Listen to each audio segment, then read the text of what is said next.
Buenas tardes, ¿cómo están? Nos encontramos en la segunda parte de la entrega del premio, el premio CERSIC. Recuerden que ayer la primera parte fue una entrega virtual, obviamente. La primera parte la hicimos con el doctor Alejandro Córsico. En esta oportunidad, el premio es para Sergio Dasso, el doctor Sergio Dasso. Yo quisiera simplemente mencionar que es investigador principal de CONICET, es profesor adjunto en la Facultad de Ciencias Exactas y Naturales de la Universidad de Buenos Aires, que ha publicado casi un centenar de artículos científicos en su área de investigación. Tiene más de 60 también publicaciones con referato como miembro integrante de grandes colaboraciones. Dirige en este momento un grupo de investigación en temas de astrofísica del espacio interplanetario y rayos cósmicos. Ha cumplido entonces con esto, sumado a formación de recursos humanos, el alto impacto de su labor y aporte en el área. Con todo esto, Sergio ha cumplido ampliamente con las consignas de este premio. Les recuerdo que los jurados han sido Cidale, las doctoras Cidale, Mandrini y Tisera. Entonces, a continuación, dejo con Adriana Gulizano, quien va a presentar una reseña sobre Sergio. Sergio, felicitaciones.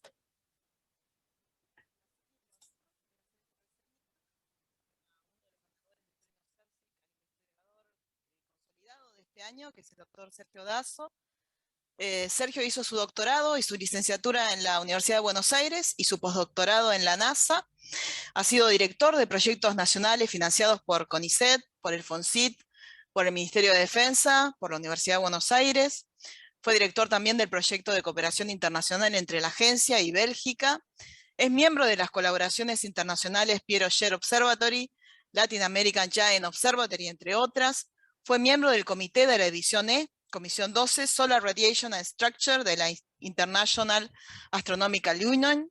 Se desempeñó como editor invitado en 4 revistas internacionales y como evaluador de diversos proyectos internacionales en temas de astrofísica interplanetaria, de agencias como la European Science Foundation, que es de la Unión Europea, la CONICIT de Chile, la National Science Foundation de americana, la FAPESP de Brasil. Fue árbitro de artículos científicos en Science, en Astronomy and Astrophysics, en Astrophysical Journal, la Solar Physics, JGR, GRL, entre otras. Bueno, por supuesto, todas las métricas le dan fantástico. Y eso sería la numerología, pero además Sergio es mi colega, amigo y mentor, y excelente investigador y persona, que es algo que obviamente no se mensura, no aparece en las métricas. Es esta parte personal que yo quisiera destacar, porque es muy generoso y siempre incentiva el crecimiento de quienes trabajamos con él.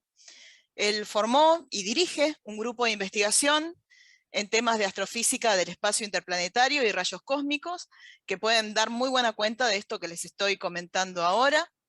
Y además Sergio se puso al hombro proyectos logísticamente complicados, que involucraban también mucha burocracia, diferentes instituciones y diversas líneas de financiamiento, como el proyecto del Laboratorio Antártico de Física Solar Terrestre, en que él es el PI, donde, entre otras cosas, se instaló un detector Cherenkov-Benagua con una tecnología similar a los detectores de superficie del observatorio Piero Scher, desarrollando todo esto en el Laboratorio de Ciencias Espaciales del IAFE, para la medición de flujos de rayos cósmicos, y se fue hasta la Antártida en persona, con todo el grupo, ¿no? Para que quedara todo funcionando desde marzo del 2019, y así es, está funcionando.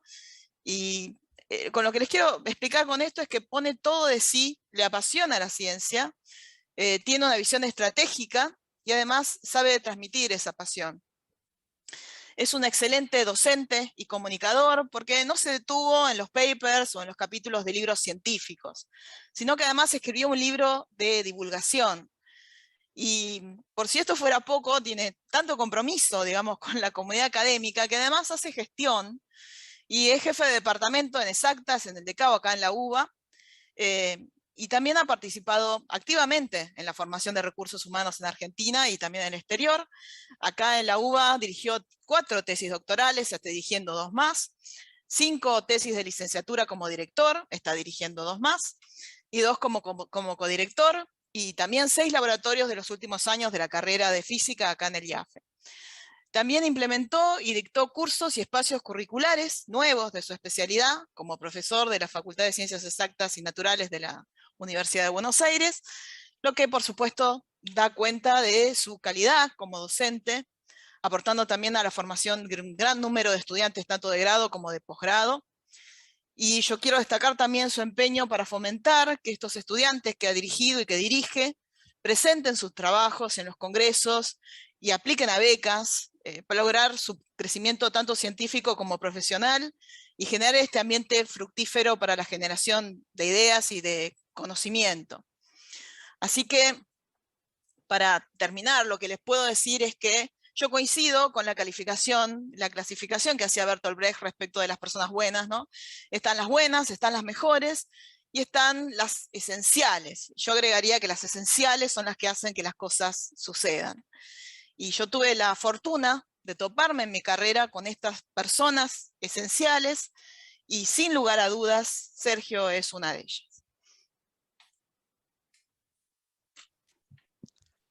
Bueno, muchísimas gracias, Adriana. Quedé un poco impactado.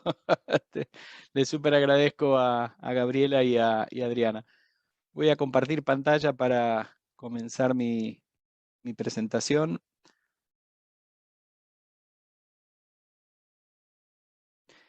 Y bueno, entonces lo que voy a hacer es presentarme. Buenas tardes, mi nombre es Sergio Dazo y voy a dar una charlita sobre la astrofísica en la heliosfera, el medio interplanetario, énfasis en rayos cósmicos y el acoplamiento Sol-Tierra, y un poco insertar algunos aspectos de nuestro grupo y de la gente que formé a lo largo de los años.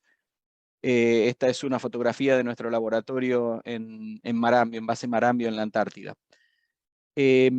Entonces, primero les presento el mapa de ruta. Primero voy a presentar brevemente nuestro grupo. Voy a hacer una introducción muy genérica y plenaria del viento solar, de dos estructuras transitorias que son las más importantes, las vamos a definir en la charla, y un poco el vínculo con los rayos cósmicos galácticos, de origen galáctico. Luego voy a mencionar algunos resultados recientes. Voy a simplemente mencionar el laboratorio que en el grupo tenemos en una base antártica, una base argentina, y finalmente resumir y concluir la charla de hoy. Entonces, nuestro grupo esencialmente estudia los rayos cósmicos, el viento solar, las estructuras transitorias en el viento solar, las partículas energéticas en el viento solar, y también empezamos a integrar toda esta disciplina con algunos acoplamientos cercanos, como por ejemplo cinturones de radiación planetarias, los impactos que tiene sobre tormentas geomagnéticas tanto en la Tierra como en otros planetas. Este es un mapa, un cartoon que se generó en el contexto de un programa Presto que se definió en SCOSTEP para funcionar en el año, entre los años 2020 y 2024. SCOSTEP es el programa internacional que está bajo el paraguas de ICSU, que es la organización de todas las disciplinas científicas en el mundo, que se dedica a estudiar el acoplamiento Sol-Tierra. Y nosotros en nuestro grupo participamos también en definir este programa, fuimos convocados por las autoridades de SCOSTEP para participar en la definición de este programa, y bueno, este es un poco el cuadro que resume los diferentes tópicos que estudia SCOSTEP, y nosotros nos encuadramos aquí en estos temas específicamente. Este es el eje de disciplinas y que más o menos está relacionando las escalas espaciales, y este es el eje que relaciona un poco las escalas temporales. Entonces, como ven, estas son escalas dentro de la heliosfera que se relaciona más con el weather de la disciplina solar terrestre. Pero esta disciplina también uno la puede enmarcar en la IAU, en particular en la división E, y en particular en estas subcomisiones de radiación solar, de actividad solar, de impacto a través de la heliosfera, y en diferentes working groups que trabajan en esta división, pero también nuestras actividades tienen impacto en otras divisiones de la IAU. Por ejemplo, tenemos manejo de datos masivos, entonces nos vinculamos con la división B. Tenemos también impacto sobre lo que aprendemos de Space Weather aplicado eventualmente a exoplanetas para, por ejemplo, definir si hay habitabilidad en estos exoplanetas, y entonces también participamos, por ejemplo, en comisiones científicas de congresos de astrobiología y de exoplanetas, y también con física fundamental, porque nuestro detector, además de observar partículas energéticas que nos interesan principalmente en nuestra disciplina, también tenemos observaciones y nos interesan algunos otros eventos más astrofísicos como gamma ray burst o algunos otros que podemos observar con nuestros detectores. Permítanme primero presentar un poco el grupo, las personas con cara y con nombre y apellido, en particular Soledad, que fue la primera persona que se doctoró en nuestro grupo, obtuvo su PhD en el 2009, con una publicación que hoy tiene 44 citas registradas, y luego de doctorarse hizo un postdoc en la Universidad de San Pablo, en Brasil. La segunda persona, bueno, es Adriana, quien me presentó, hizo su doctorado, lo finalizó en el año 2011. Enumeré aquí el trabajo principal que surge de la tesis de licenciatura de cada uno de ellos, ¿no? En el 2010 publicó un artículo en Astronomy and Astrophysics que hoy tiene 71 citas registradas sobre la dinámica de nubes magnéticas en la heliosfera, y hoy es investigadora con CONICET en el IAA y lidera proyectos de Space Weather en esa institución. María Emilia Ruiz, que se doctoró en el 2014 con una publicación que tiene 25 citas hoy, un JGR, que es una de las revistas más prestigiosas del área de física espacial, y hoy es investigadora con CONICET en el SMN, liderando también proyectos de Space Weather. Y por último, de los doctorados que ya se doctoraron en el grupo, Jimmy Macías Mesa, que en un trabajo del 2016 obtuvo 36 citas hoy registradas en ADS, y su trabajo fue sobre rayos cósmicos, que hoy participa como miembro de una empresa que es una multinacional latinoamericana trabajando en Big Data. Jimmy hizo su doctorado en el marco del Pierre Auger, y su formación en gran cantidad de datos y masividad también le dio know-how para desempeñarse en esta disciplina. Estudiantes actuales que están desarrollando el doctorado en nuestro grupo son Vanina, que está por doctorarse, ya entregamos la tesis y la tiene el jurado, así que esperamos que ahora en noviembre del 2021 se doctore, y su doctorado trató con temas de Space Weather operativo y topología topología magnética en nubes interplanetarias, y obtuvo una beca SCOSTEP para desarrollar en 2022 en la NASA. Así que se está por ir el año que viene a la NASA. Noelia, que va a defender su tesis probablemente en el 2023, y todo sale acorde a lo previsto, y está trabajando actualmente con una beca CONICET en rayos cósmicos galácticos, en particular analizando observaciones de Water Cherenkov Detector de nuestro laboratorio antártico en base Marambio. Cristian, que recién comenzó este año, también con una beca CONICET, y trabaja en transporte de rayos cósmicos galácticos durante eventos transitorios.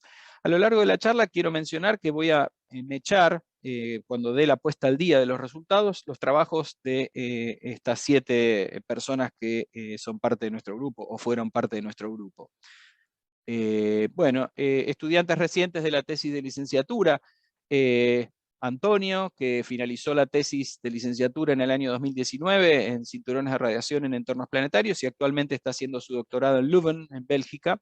Brenda, que finalizó su tesis de licenciatura este año, trabajando con productos operativos en el viento solar, y está planeando realizar su doctorado en alguna universidad en el exterior. Y Sofía, que está recién comenzando a trabajar con su tesis de licenciatura en turbulencia alfénica en el viento solar. Esta es una fotografía que nos tomamos en un congreso en San Juan, que fue organizado en el marco del eclipse que hubo hace unos 3 años. También quería mencionar un montón de otras personas que colaboraron con nuestro grupo, algunas de ellas desarrollando su laboratorio 6 y 7 en el Departamento de Física, y entonces también participamos en la formación desde una pequeña parte de su carrera. Nos ayudaron principalmente todas estas personas, tanto estudiantes de laboratorio equipo del IAFE y equipo del Instituto Antártico Argentino, a llevar a cabo el desarrollo, que realmente tuvo una envergadura y un esfuerzo enorme para todos los que trabajamos en este proyecto en el Laboratorio Antártico. Esta es una fotografía del equipo, parte del equipo en el IAFE, con el mismo equipo que hoy, todos estos equipos que están acá, están hoy en base Marambio funcionando desde marzo del 2019. Esta fue la foto previa a desarmar todo, ponerlo en cajas y llevarlo a la Antártida. Entonces, bueno, ahora sí voy a pasar un poquito a la parte más científica. En el mapa de ruta voy a pasar a describir entonces el viento solar y estos temas que son los transitorios del viento solar y los rayos cósmicos galácticos. Entonces, primero vamos a hablar un poquito de historia del viento solar y destacar que la física del viento solar está dada en la competencia entre la fuerza de gravedad que atrae a la materia hacia el Sol y el gradiente de presión que quiere que se vaya, porque la presión en el medio interestelar local es mucho más baja que en el borde interno de la heliosfera, que sería, si quieren, la corona del Sol, en donde debido al calentamiento coronal, un proceso que hace que la corona esté realmente muy caliente a varios millones de grados Kelvin, ese desbalance de presión hace que la solución no sea estática, como estaba la controversia entre Chapman y Parker históricamente. Chapman proponía una atmósfera solar en equilibrio, Parker un viento solar estacionario, pero debido a este exceso de presión respecto al medio interestelar local, entonces el viento solar se está evaporando permanentemente. Esta es la solución matemática del modelo de Parker, y la rama que corresponde al viento solar es la rama A, que esto es el punto de Alfvén. Esta es la velocidad de Alfvén o la velocidad crítica, y entonces el viento es subalfvénico, subcrítico, debajo de este punto R sub C, que es más o menos unos 10 radios solares, y luego se transforma en un viento supercrítico, es decir, es supersónico y superalfvénico. Y entonces después tiende a ser una constante esta velocidad. Bueno, esto fue teórico hasta que las ondas rusas en 1959 por primera vez lo observaron in situ en el espacio y confirmaron la teoría de Parker. El modelo de Parker era simple, era hidrodinámico, conservación de masa, esférica, simetría y las dos fuerzas principales que resuelven el modelo. Y el viento y esta rama de la solución de Parker fue también confirmada observacionalmente a través de imágenes remotas y de la interpretación de perseguir a las trazas de plasma en estos años. Y luego se machea esto que es remoto con observaciones en el lugar de las ondas alemanas Helios, que recién empiezan a observar en de 0,3 unidades astronómicas, que fue su máximo acercamiento al Sol. Pero bueno, el viento solar está magnetizado, hay un campo magnético que está adherido, porque existe una condición en los plasmas que son casi ideales, que dice que el campo magnético tiene que estar congelado o viajar junto con la materia. Entonces, si el viento solar viaja radialmente desde el Sol, se lleva consigo líneas de campo, y combinado con la rotación del Sol, que rota una vez sobre sí mismo cada 27 días, genera que la estructura magnética del campo magnético interplanetario forma una espiral, que es la espiral de Parker. El Sol en periodos de calma es bastante parecido a un dipolo, pero advectado por el viento solar. Entonces, por ejemplo, tiene líneas de campo que salen desde el norte y entran desde el sur en determinada polaridad. Y entonces, cuando observamos al viento solar a una unidad astronómica, vemos que la línea de campo más o menos forma unos 45 grados, o saliendo o entrando del espacio exterior al Sol, o del Sol al espacio interplanetario, al espacio exterior. Depende de qué polaridad esté mirando. Si estoy mirando arriba de la hoja de corriente, que está más o menos en la eclíptica, o debajo de la hoja de corriente. Es decir, si estoy viendo líneas que salen o líneas que entran. Bueno, en nuestro grupo recientemente, el año pasado, implementamos en tiempo real, esto fue un resultado publicado en la tesis de Brenda, monitoreamos en tiempo real las condiciones del viento solar, y en particular podemos ver si el ángulo de Parker forma los 45 grados. Este ángulo alfa es el ángulo que forma el campo magnético interplanetario con la radial respecto al Sol. Entonces podemos decidir en qué polaridad magnética estamos en tiempo real, mirando nuestro sitio web, que lo tenemos publicado aquí. Este es un ejemplo de un periodo de tiempo en el 2002 en donde se vio claramente, en general es un poco más tortuoso, a veces está en una polaridad, a veces está en otra y a veces está mezclada porque vamos pasando cerca de un cruce de sector porque estamos cerca de la eclíptica. También tenemos que considerar que el Sol presenta agujeros coronales, que son regiones de fuente de viento solar muy rápido, regiones de viento solar rápido que lo que hacen es generar expulsiones de masa a velocidades muy grandes, muy altas, y lo que hace es generar entonces estas manchas así negras que vemos, que pueden ser identificadas por observaciones remotas, las fuentes de viento rápido. Y esto hace que, debido a la rotación solar, si este agujero coronal es significativo y persiste, vemos que el viento es rápido cada 27 días. Aquí vemos una gráfica del viento solar, la velocidad del viento solar en función de los días del año, y vemos que cada 27 días se repite básicamente esa estructura porque volvemos a ver la misma región fuente. Y cuando se junta el viento solar rápido con el viento solar lento, se generan entonces estas regiones que se llaman SIRS.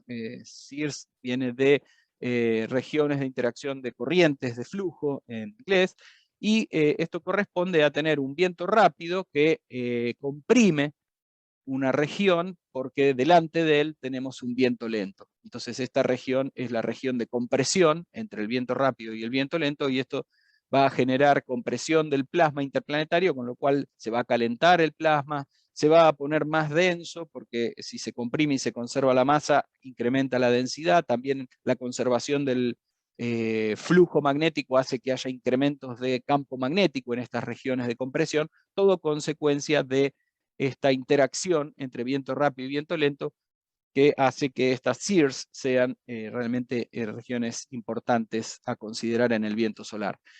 Pero otra de las estructuras interplanetarias muy importantes son las CMEs o las ICMEs, Interplanetary Coronal Mass Ejection. Son observaciones reales que muestran la erupción de masa desde la corona solar, que pierde el equilibrio y se eyecta hacia el medio interplanetario. Hay parte del material que regresa y al impactar genera por Bremsstrahlung algunos procesos que emiten defulguraciones, y se generan también procesos de reconexión magnética porque hay plasma que se quiere juntar con polaridad opuesta. Eso genera calentamiento y una dinámica muy importante en el sistema. Cuando estas ICMI se eyectan, fíjense aquí, esta imagen arrastra y puede llegar a, ahí voy a repetir la movie, la cola de cometas. Ahí viene la CME, que está observada en luz blanca, entonces se ve un poquito más brillante por Scattering Thompson, de electrones, son densidades altas de electrones que dispersan la luz, y ahí se ve como al paso de la ICMI le arranca la cola de un cometa. Esta es observación real también en luz blanca de la sonda estéreo A, cuando está observando el cometa cerca de la órbita de Mercurio. Y por supuesto entonces cuando estas eyecciones de masa, esta ya es una animación, no es una película, es una eyección de masa desde la corona que está simulada en un cartoon, en una movie, y lo que hace es viajar por el medio interplanetario, y cuando llega al entorno espacial terrestre puede afectar fuertemente la estructura y la estabilidad de nuestra magnetosfera, generando corrientes internas. Aquí se genera una nueva reconexión en la magnetocola por el impacto que llevó, y una dinámica muy compleja que genera también inyección de partículas y la posibilidad de producir auroras en las regiones polares de nuestro planeta, además de otra serie de fenómenos y complejidades que, por ejemplo, generan tormentas geomagnéticas que tienen efectos sobre las modernas tecnologías y son realmente muy importantes de conocer y de poder pronosticar, porque generan realmente en los objetos en el espacio daños y mal funcionamientos que afectan cada vez más a nuestra tecnología, que cada vez más se basa en tecnologías espaciales.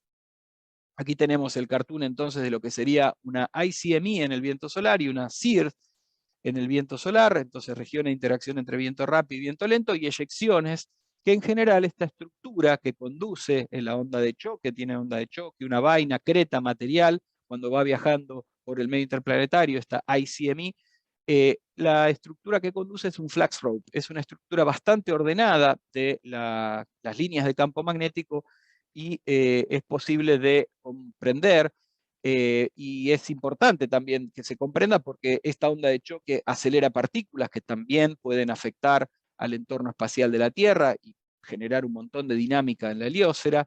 También estas estructuras ambas modulan la llegada de rayos cósmicos galácticos, generan propiedades de transporte de los rayos cósmicos que tienen origen galáctico en la heliosfera bastante diferentes de lo que es el viento tradicional, el viento usual estacionario, y entonces vemos efectos en el flujo. También producen, como decía, actividad ionosférica y geomagnética incrementada con diversas posibilidades. Y bueno, aquí otra vez enfocando en el resto de la charla voy a enfocar en ICMEs. Tenemos el Flux Rope, y como tenemos un Flux Rope, una cuestión muy interesante es conocer más sobre su estructura, la estructura de la topología. Por ejemplo, conocer el twist, el retorcimiento de las líneas de campo, que uno lo puede calcular como el ángulo de giro de las líneas de campo por unidad de longitud, y lo puede calcular en función de las componentes del campo si hace un modelo local de un cilindro y conoce las componentes azimutales y axiales del campo. Y esta cantidad es de mucho interés porque también me permite entender cuestiones del origen coronal y la formación de este flux rope en la corona del Sol, conocer cómo es y cuantificar esta cantidad, que es realmente muy difícil de hacer porque uno tiene montado niveles de turbulencia sobre las observaciones in situ y cada evento tiene propiedades diferentes. Entonces las IMI son muy importantes porque generan geoefectividad, o sea, impactan sobre el entorno espacial de la Tierra. Hay niveles de reconexión muy importantes, hay erosión de estas ICMEs a lo largo del viaje en el viento solar, hay expansión porque estos eventos son dinámicos, pueden interactuar porque pueden emitirse una ICME primero, la otra después más rápida, y entonces chocar y hacer transferencia de cantidad de movimiento y de energía en el medio interplanetario. Hay torsión, entonces, como decía, de las cuerdas de flujo. También es importante conocer la estructura global que tiene, más allá de que esto es un cartoon, uno puede hacer trabajos cuantitativos. Y también es importante porque modifica las propiedades turbulentas del viento solar a medida que pasa a través del viento solar. Bueno, todos estos temas son líneas que desarrollamos en nuestro grupo. Esta es un poco la física que tengo que mirar cuando estudio rayos cósmicos. Esta es la ecuación de Parker, y la ecuación de Parker me dice cómo va a cambiar la densidad de rayos cósmicos en el viento solar. Por ejemplo, hay un proceso de difusión que tiene que ver con la turbulencia y con las longitudes de correlación de la turbulencia. Esto es el drift, porque las partículas son advectadas, porque el viento solar fluye radialmente. Esto es convección, esto es esto es convección, que tiene que ver con el advectado del viento solar, y esto es drift, que tiene que ver con el viaje de viento solar en estructuras magnéticas ordenadas que genera, por ejemplo, botellas magnéticas y otros drift que tienen que ver con la curvatura de las líneas de campo de gran escala.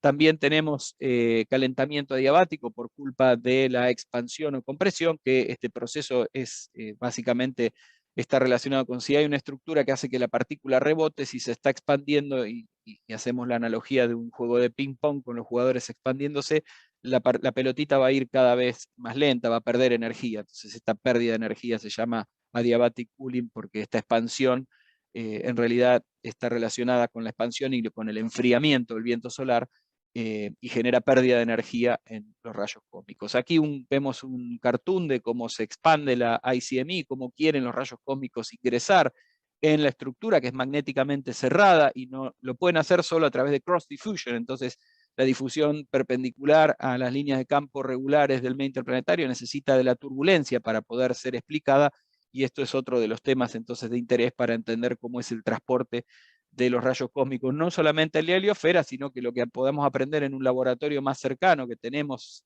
cerca de nuestro planeta, la heliosfera, el viento solar, puede ser eventualmente extrapolada y quizá reescalada para poder aprender algunas propiedades de transporte o mejorar modelo de transporte en el medio interestelar, por ejemplo. Entonces, ahora voy a comentar algunos resultados recientes de nuestro grupo. Como les dije, van a ser resultados de estas tesis de doctorado y de licenciatura que están en progreso. En particular para estudiar ICMEs y su evolución dinámica, tenemos diferentes formas de atacar el problema.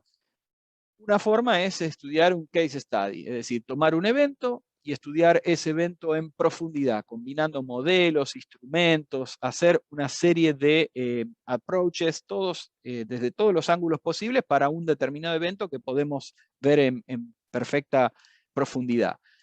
La otra es ir un poco a la estadística, hacer, por ejemplo, un análisis de época superpuesta, que es normalizar cada evento y superponerlo, con lo cual removemos las peculiaridades y las particularidades de cada evento y rescatamos lo que tengan esos eventos en común. Entonces podemos aprender un montón de características comunes que tienen estos eventos de la muestra que estudiamos. Otra es estudiar la misma ICMI, el mismo evento, observadas a diferentes heliodistancias, pero el problema es que para observarla a diferentes heliodistancias necesitamos justo que se dé la coincidencia de tener diferentes ondas espaciales alineadas, y encontrar ese alineamiento es muy difícil y no es fácil encontrarlo. Otra es estudiar ICMIs observadas, diferentes ICMIs que se observan a diferentes heliodistancias. Esto trae la dificultad de que se mezclan propiedades intrínsecas, y mezclo un evento chico, un evento grande, porque hago de cuenta que es el mismo. Entonces tengo que empezar a normalizar y rescalar para poder tomar algún patrón común y generar ese estudio. Y la otra es finalmente hacer simulaciones numéricas, en particular en este dominio van a ser simulaciones magnetohidrodinámicas, y emular observaciones para ver cómo podemos entender algunos procesos a diferentes heliodistancias. Pero por supuesto, si hay un mecanismo físico que esta simulación MHD no puede resolver bien, por ejemplo, reconexión magnética, que es un problema teórico durísimo de resolver, la simulación tiene sus limitaciones y tampoco va a poder resolver todas las preguntas. Entonces, combinando todos estos métodos, vamos a poder aprender mejor. Y bueno, eso es lo que tratamos de hacer distribuyendo líneas de investigación. Aquí les muestro un resultado. Bueno, primero les motivo el problema, cómo calcular el ángulo de retorcimiento, el twist, en un flux rope. Si tenemos el flux rope, lo que primero tenemos que hacer es orientarlo, porque lo que nos va a decir la sonda es una serie temporal de las tres componentes del campo magnético cuando esta estructura pasa a través de una sonda in situ, por ejemplo, en una posición cercana a la de la Tierra, pero en el viento solar. Esto viaja y pasa. Entonces es como un tren que pasa por la estación. Yo soy la persona del tren, miro primer vagón, segundo vagón, tercer vagón, 4 vagones. Entonces, ahí lo que voy a tratar de hacer es observar in situ esta estructura cuando pasa a través de la sonda, y lo que tengo que hacer es primero orientarlo. Orientarlo porque necesito tener la orientación para poder calcular esta cantidad. Entonces tengo que conseguirme un método para conseguirme primero los bordes, dónde empieza y dónde termina, que es muy difícil en el viento solar poder ponerse de acuerdo en dónde empieza y dónde termina una estructura interplanetaria. Y por otro lado, conseguir la orientación, que tampoco es fácil. Hay muchísimos métodos, algunos más robustos, otros menos robustos, cada uno tiene su ventaja y su defecto, y lograr finalmente conseguir una orientación para poder poner en buen término, en buenas coordenadas, estas cantidades. Bueno, eso es lo que hicimos recientemente en un paper con Vanina, que se está por doctorar ahora en el grupo. Lo publicamos en Astronomy and Astrophysics el año pasado. Y a partir de una muestra de las 25 nubes magnéticas mejor observadas en los últimos 30 años, conseguimos un perfil superpuesto de esta estructura, y conseguimos ver cómo es la estructura del flux rope cuando lo orientamos correctamente en X y Z, que son estas tres coordenadas. Z es a lo largo del flux rope, X es perpendicular al eje del flux rope a lo largo de la trayectoria, e Y cierra terna derecha. Y podemos entonces encontrar cómo son los perfiles para este flux rope, con lo cual, a partir de esta expresión clásica para el twist, pudimos conseguir cómo es el twist dentro del flux rope. Y pudimos ver que hasta más o menos la mitad del flux rope es básicamente constante, recorriendo más o menos unas 4 vueltas por AU. O sea, por unidad astronómica da 4 vueltas las líneas de flujo dentro del flux rope, de la ristra de flujo de la ICMI. Y luego empieza a crecer hacia el borde. Esto es lo que encontramos, y esto es muy importante para vincularlo con las inestabilidades coronales en física solar, y también para entender cuál es el impacto del núcleo del flux rope cuando llega a la Tierra, porque podemos encontrar mejor el detalle del impacto que me va a dar el campo interplanetario sobre el campo geomagnético.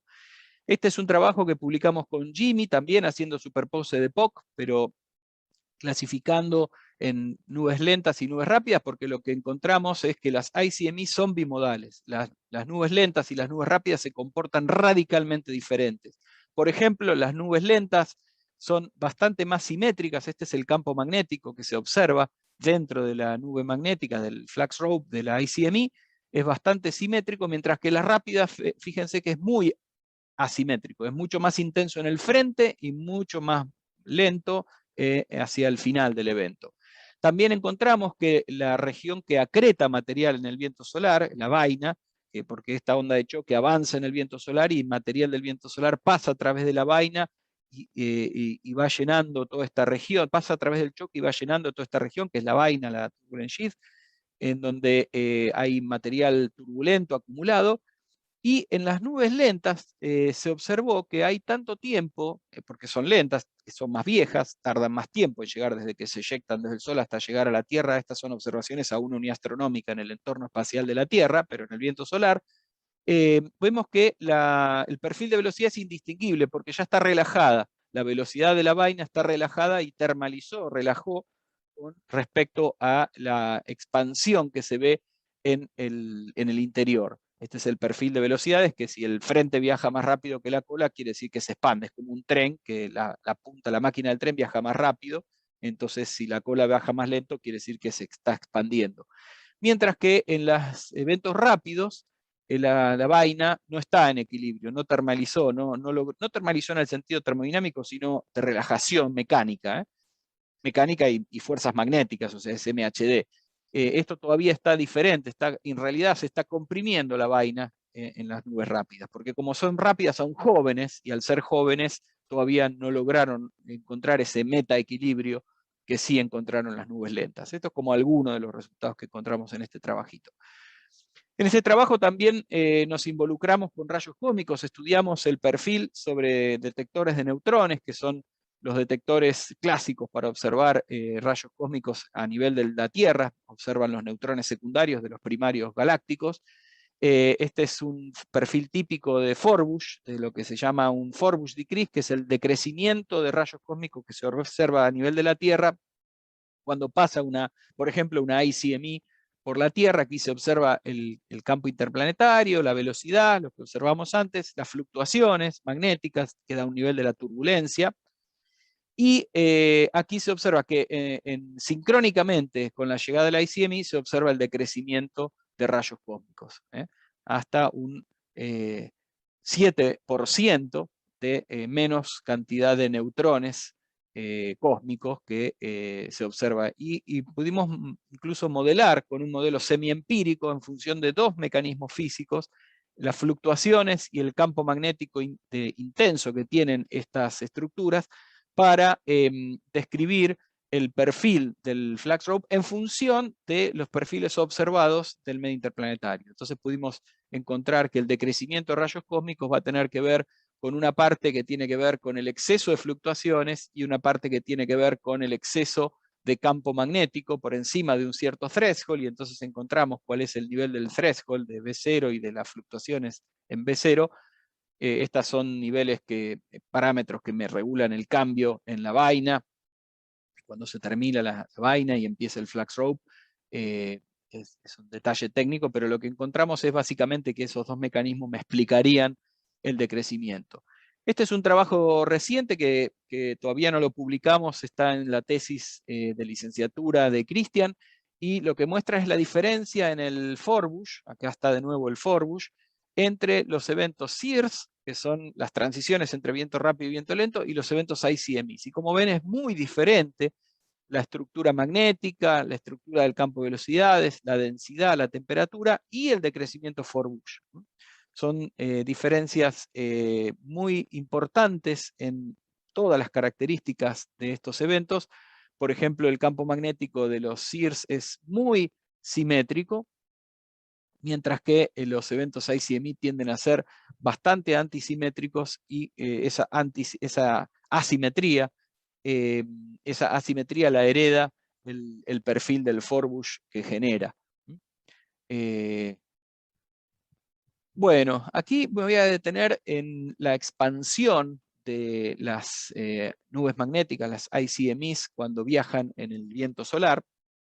Estas estructuras que viajan en el viento solar se expanden. Aquí en un trabajo que publicamos con un colega francés, con Pascal Demolin, en el 2009 encontramos razones teóricas para entender que la razón principal de esta expansión es la disminución de la presión del viento solar ambiente.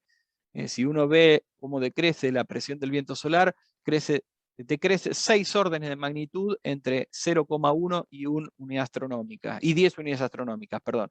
Entonces, en todo este rango, esos 6 órdenes de magnitud que decrece la presión del viento solar ambiente, haría que si estoy lanzando un flux rope con una presión alta que es cerca del Sol, tamaño pequeño del flux rope, debido a este decrecimiento de la presión ambiente, así como si suelto un globo en la atmósfera se infla, lo que voy a lograr es que de ese chiquita, ese es el tamaño del flux rope, de ese chiquito, de un tamaño pequeño, voy a pasar a un tamaño grande, porque la presión, que es grande cerca del Sol, disminuye lejos del Sol, entonces la presión disminuye, el tamaño aumenta, y esa es la explicación. Y pudimos en este trabajo, a partir de un modelo que relajaba a una serie de estados de metaequilibrio, mostrar que la expansión es muy parecida a una expansión autosimilar con un exponente en el tamaño del objeto que se va expandiendo,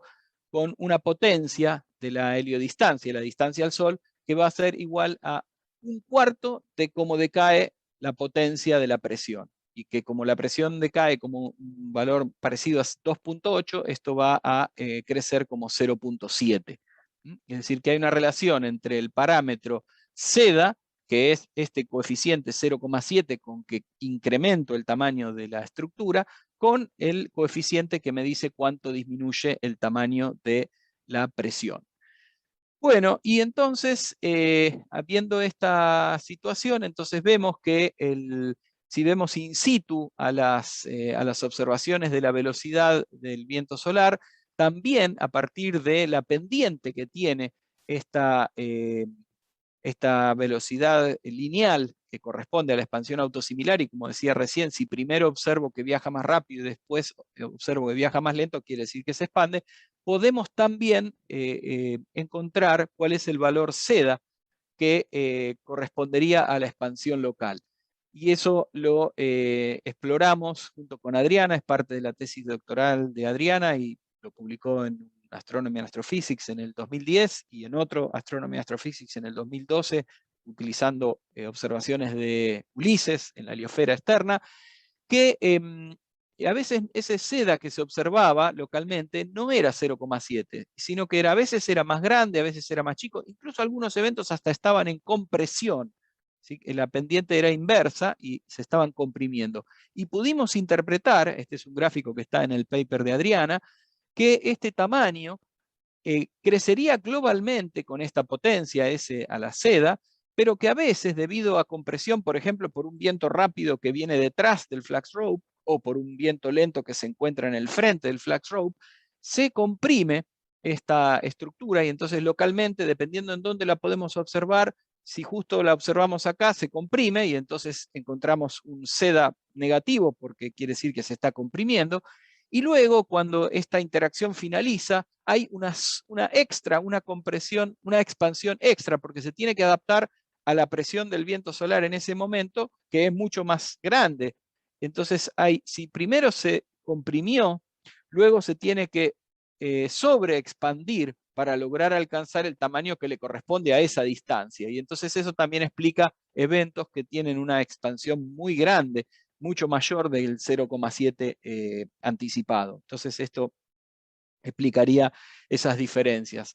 Luego, a partir de simulaciones numéricas con el código numérico europeo, que genera simulaciones de toda la heliosfera bajo la Comunidad Europea, en la Agencia Espacial Europea, tomó a este modelo, Euphoria, para simular toda esta dinámica del viento solar y de las ICME. Este año publicamos con Camila Scolini, que se doctoró también este año en Leuven, en Bélgica, simulamos la eyección de una CME y pudimos hacer el traqueo de los diferentes tamaños. Primero hicimos el traqueo de la velocidad, de la presión del ambiente. Entonces vimos la presión total del viento solar en el ambiente y vimos que había una disminución de la presión del viento ambiente en donde va a viajar esta ICME de menos 2.8 básicamente. Entonces si lo dividimos por 4 me va a dar el 0,7 esperado. Y cuando simulamos la ICME viajando en la heliosfera, este es el plano ecuatorial, esta es la ICME, estas son restos de la espiral de Parker en donde viaja la ICME en el viento solar. Entonces, a partir de observar a diferentes heliodistancias cuál es la expansión local, seda, y cuál es el tamaño local, S, pudimos hacer un ajuste de los diferentes tamaños y encontramos que el tamaño va con una ley de potencia a la 0,7, en perfecto macheo con esto. Entonces, lo que quiero mostrarles es que aquella predicción teórica que hicimos en el 2009 fue confirmada empíricamente a partir de observar en diferentes heliodistancias, numéricamente a partir de simulaciones MHD y también en un trabajito que hicimos con Sole y publicamos también en Astronomy and Astrophysics en el 2011, a partir de observar la misma nube en una unidad astronómica y 5 unidades astronómicas observadas por Ulises. También ahí pudimos confirmar que la expansión está cercana al 0,7 y se mantiene cercana, incluso habiendo viajado durante casi un mes entre 1 y 4 unidades astronómicas, poco menos de un mes, pero más de 20 días, sigue siendo estable este valor de expansión y la ley de crecimiento del tamaño sigue siendo como 0,7. Aquí hay una tabla de lo que serían los valores esperados, predichos con este nivel de expansión de algunas cantidades como el valor de la densidad, el campo magnético y las diferentes componentes a 5 unidades y las observadas. Y como ven el cociente entre lo observado y lo predicho, lo pronosticado, es bastante bueno. Recién 1.3 es la mayor diferencia que tuvimos, 30%, que para estos escenarios tan duros es realmente un buen resultado. Y bueno, y este resultado de la comparación de los 12 eventos en ACE y en Ulises también nos sirvió para estudiar la turbulencia. Este es un trabajo que publicamos con el grupo de Roma, con Teloni, lo publicamos el año pasado en una IPGL y fue destacado como los highlights del Journal de American Astronomical Society. Y lo que hicimos es calcular cantidades de la turbulencia, en particular, por ejemplo, la helicidad cruzada, que me da idea de cuán alfénico o cuán turbulento es, que es este panel que está acá. Y como ven, la propiedad dentro de la ICME desarrolla entre 1 y 5 unidades astronómicas una turbulencia que todavía tenemos que seguir investigando, pero que claramente se desarrolló en el camino, porque esta es lo que corresponde a una unidad astronómica. Este gráfico que está aquí arriba es el mismo que el anterior, a una unidad astronómica del paper de Sole, y este es a 5 unidades astronómicas aquí, y aquí lo que calculamos es un moving average de diferentes cantidades turbulentas, y como vemos aquí no hay desarrollo de esta alfenicidad que sí vemos a 5 unidades astronómicas. Y bueno, en particular también estudiamos otras cantidades, pero lo que más importa es esta turbulencia desarrollada. Sergio, Aquí, discúlpame, sí, quedan 5 minutos. perfecto, muchas gracias. Entonces, aquí quería contar otra de los trabajos que encontramos. La turbulencia en el viento solar es bimodal. Esto lo encontró Bill Matthews en los 90, es uno de los trabajos más citados de Space Physics. Es la presencia de lo llamó la Cruz de Malta, en donde hay, a partir de la correlación de las cantidades, uno puede encontrar que hay dos poblaciones. Una población que le llaman quasi-slab, que está alineada en esta dirección, R paralelo y R perpendicular son paralelos y perpendiculares al campo magnético medio, y la quasi 2D, que sería esta barra vertical, o sea, superponiendo las dos barras observamos esta cruz de correlaciones y se interpreta como una forma de modelizar a la turbulencia como una barra horizontal y una barra vertical. Lo que encontramos nosotros en el 2005 es que en realidad la consecuencia de esta doble barra es el envejecimiento del viento solar. Y entonces encontramos que viento lento y viento rápido presentan básicamente las dos barras. El viento lento, que es más viejo, presenta ya turbulencia desarrollada. Y el viento rápido, que es más joven, presenta turbulencia más parecida a la turbulencia de la corona solar, que es más parecida a la turbulencia de vainas, turbulencia con números de onda que corresponden a K paralelas, y entonces lambda es perpendicular. Y esto lo confirmó María Emilia, una de las personas que les comentaba al principio, de que se doctoró en el grupo y ahora está en el servicio meteorológico, en el 2011, mostrando el momento en el que se invierte esta relación entre lambda paralelo y lambda perpendicular, que serían las dos longitudes de correlación paralela y perpendicular, y me están dando idea de estas dos poblaciones de la turbulencia. Entonces, en este punto de inflexión, que ella lo expresa aquí en función del age, de la edad, transformamos las observaciones de Helios, que recorre diferentes heliodistancias, y la velocidad a la edad que tiene desde que salió eyectado desde el Sol. Entonces esto también confirmó uno de nuestros resultados. Bueno, finalmente voy a presentar 3 transparencias en donde mostramos un poco el observatorio de la Antártida. En principio, rescatar que soy miembro de una colaboración latinoamericana, LAGO, Latin American Giant Observatory, que tiene una red de detectores de radiación Cherenkov en agua, que justamente viene a cubrir un área de vacancia de la red europea de Neutron Monitor, que son los instrumentos que usan en el mundo para observar hoy por hoy los rayos cósmicos galácticos y monitorear el flujo de rayos cósmicos galácticos en diferentes regiones. Y LAGO viene a cubrir una demanda, porque en esta región no hay densidad de observatorios de esta red. Por más que es una red europea, noten que hay en todo el mundo, ¿no? Observatorios. Por otro lado, nuestros detectores de LAGO permiten discriminar la energía depositada, con lo cual son mucho más poderosos que los Neutron Monitor, que solo dan un contador proporcional.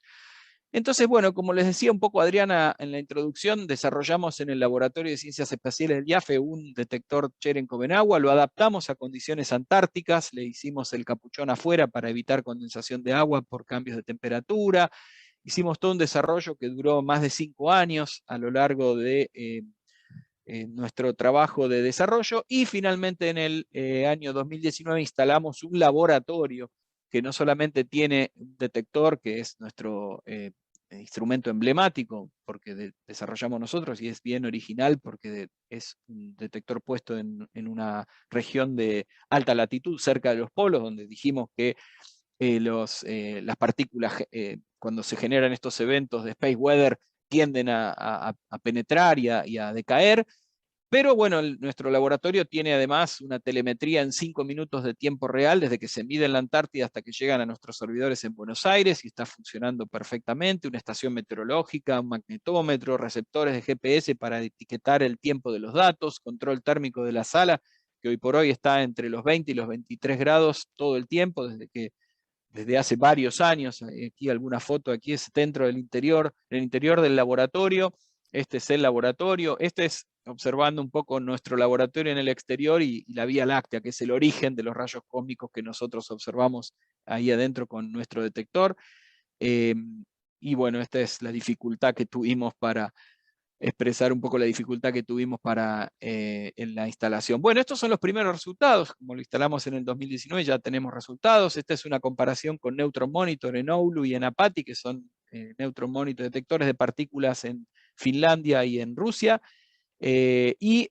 Como ven, machea muy bien la curva, tanto en Oulu como en Neurus, de los rayos cósmicos, que tienen una rigidity cutoff, que es el parámetro que me mide el apantallamiento geomagnético de los rayos cósmicos similar. Y aquí quería mostrarles un evento muy reciente, una CME que se eyectó en octubre, mediados de octubre de este año, o sea, hace unos 10 días. Esta es la movie coronal que muestra cómo se eyecta la CME. Esta es la simulación, una foto de la simulación pensaba que iba a estar la simulación, pero no la puedo reproducir, no importa, se simuló y llega ahí está la simulación, bien, tardó. Cómo se simula en Euforia, justamente, que es este modelo europeo, cómo se simula el viento solar y la eyección de esta CME que toca a la Tierra por un costado, sale en realidad para el hemisferio norte, y para uno de los lados. El hemisferio norte lo muestro en este gráfico, y para uno de los lados en este otro gráfico, y nosotros observamos por primera vez en nuestro detector un Forbush decrease muy intenso, del orden del 5%, y comparamos con el Neutron Monitor de Oulu, que en fase con nuestro decrecimiento logró observar también este Forbush, y estamos este es la onda de choque del campo de velocidades, y aquí está la ICME que genera el Forbush observada, y este tipo de gráfico lo proveemos nosotros en tiempo real en nuestro sitio web, y bueno, este fue fabricado específicamente para esta charla, lo generó Noelia, que está haciendo el doctorado con justamente estos datos, y muestra entonces lo que va a abrir, la ventana que va a abrir, porque ahora hay muchísimo por investigar, porque nosotros podemos discriminar en energía, esto es el counting total, entonces tenemos ahora para investigar y esperamos publicar muchos papers con estos resultados de nuestro detector.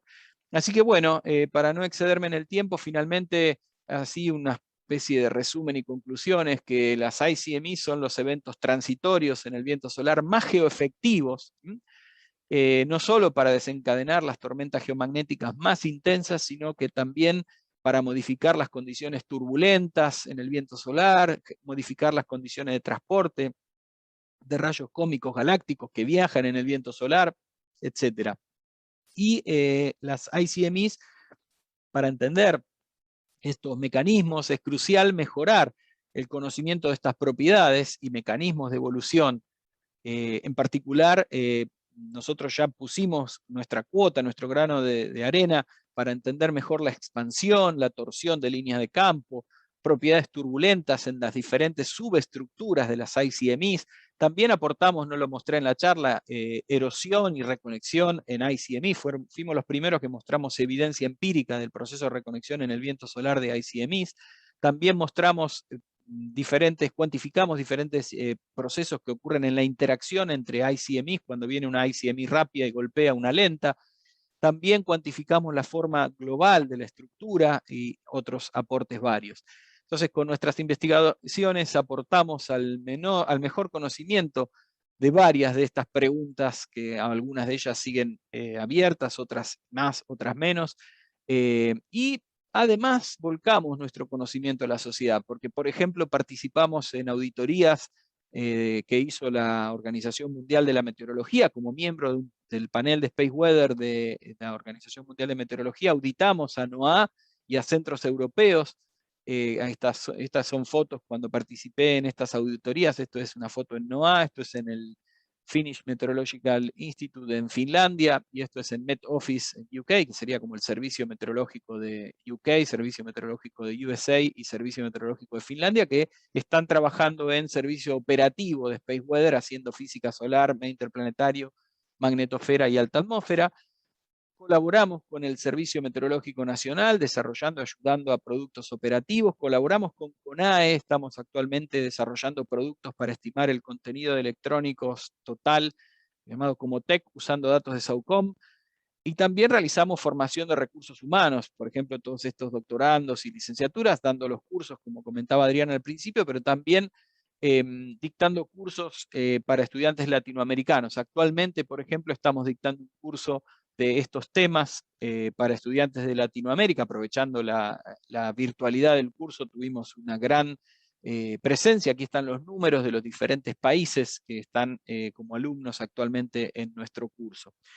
Así que bueno, esta es la última transparencia, simplemente un cartoon que muestra algunas de las actividades que desarrollamos en nuestro grupo, que pasan por las actividades operativas, vínculo con organismos internacionales, nacionales, colaboraciones grandes, y laboratorio antártico, y por supuesto investigación básica, que es el manojo, digamos, de actividades que les presenté en la charla de hoy. Me basé básicamente en hacer un resumen de algunos de los resultados de ciencia básica. Así que bueno, muchas gracias por su atención.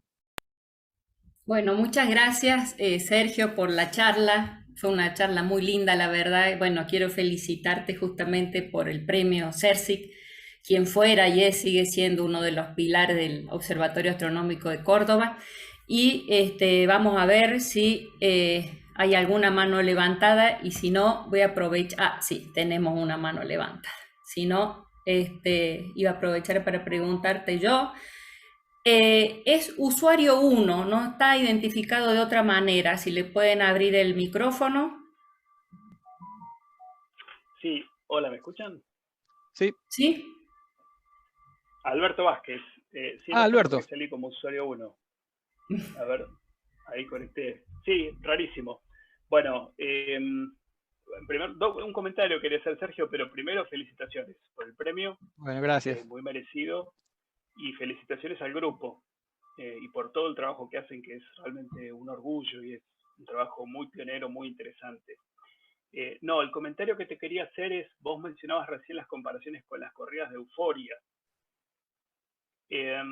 Y sé que en Michigan, con el Space Weather, Chip y colaboradores están preparando un paquete de simulaciones de una base de datos muy grande de CMIs. Probablemente se solape con la base de datos de ustedes. Sería por ahí interesante que hagan un contacto por ahí, porque sé que van a hacer muchas simulaciones de CMIs. Perfecto, sí. Sinceramente, el trabajo con Euforia es un tool más, pero incluso hay variantes de Euforia que están tratando de ser operativas, entonces es como que alivianan las corridas y bueno, para llegar con el pronóstico antes de que llegue la CMI, pierden un poco de resolución y como uno de los problemas más grandes es el drag, eso no lo mencioné en la charla. Hay variantes de Euforia que hay que tunear bastante para poder lograr simular correctamente. Aquí en esta simulación lo que tratamos de hacer es un traqueo, que no fue fácil porque no estaba preparado el tool, entonces Camila tuvo que trabajar bastante para esforzarse y ver cómo implementar ese traqueo del mismo objeto a diferentes heliodistancias. Eso quizá, digamos, si lo podemos charlar con Chip y con toda la gente del grupo de Michigan, estaría buenísimo, y hacer una comparativa sería genial, porque realmente hay muchísimas cosas para entender de la evolución dinámica y las simulaciones numéricas complementan. O sea, como decía en esta transparencia de las formas que uno puede, algunas, hay más. Entonces uno puede hacer simulaciones numéricas, pero la simulación numérica puede llegar a perderse mecanismos, pero si uno lo complementa con lo que aprendió de las observaciones, hay una sinergia, porque le puede enseñar a la simulación numérica: este mecanismo no te lo estás modelando bien, tenés que mejorarlo, y al mismo tiempo al revés, que la simulación numérica me diga: bueno, esta observación que no entendías qué es esto. A nosotros nos pasó mucho con la simulación numérica entender que parte de la estructura que nosotros consideramos el flax rope era parte de la vaina, o era parte, o cuando hay dos ICMIs no sabíamos cuál era cuál, porque uno después genera todo un bodoque, una mezcla que no es fácil distinguir. Así que sí, esa combinación de estudio entre simulaciones numéricas y varios de estos métodos de observaciones es el camino para avanzar en este conocimiento. Bueno, muchas gracias, Sergio. Ya estamos pasados de tiempo. La pregunta que te quería hacer después te la hago por el Slack. Les recuerdo a todos que cualquier pregunta que le quieran hacer a Sergio, la mandan por el